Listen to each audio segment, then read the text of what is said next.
ठोक्नु पर्ने म चुनौती दिन चाहन्छु। यस्तो नराम्रो दिन नआओस्, हामीले देख्नु नपरोस्, ताकि कस्तो देश बेचुवालाई सलाम ठोकेर सुरक्षा दिएछु भनेर आफ्नै अङ्गरा छेकले गोली ठोकेर मारेको देख्नु नपरोस्, त्यो सुन्नु नपरोस्।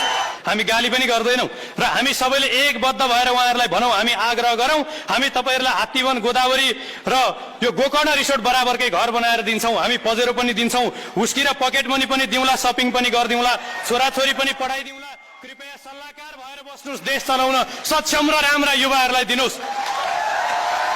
जाबो एउटा पेट त कुकुरले पनि पालेको छ।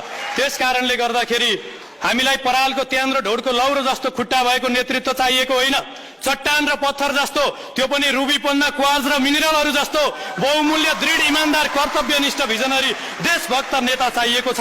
त्यसकारणले राष्ट्र निर्माण हामी सबैको दायित्व हो। राष्ट्र निर्माणका लागि नीति नियत र नेतृत्व परिवर्तन आजको सबैभन्दा पहिलो आवश्यकता हो। हामी वृद्धलाई वृद्धाश्रममा पाले जस्तो मन्त्री प्रधानमन्त्रीका कुर्सीमा राखिदिरहने, हामी सधैँ अरबमा गएर भेडा चराइरहने, यहाँ बेरोजगार भएर भौतारिरहने, यो हुन सक्दैन। हामी तपाईँहरूलाई पनि गाली गर्दैनौँ, नराम्रो भन्दैनौँ। जे जति गर्नुभयो देशको लागि धन्यवाद, आराम गर्नुहोस्। देश सक्षम व्यक्तिहरूले चलाउँछन्,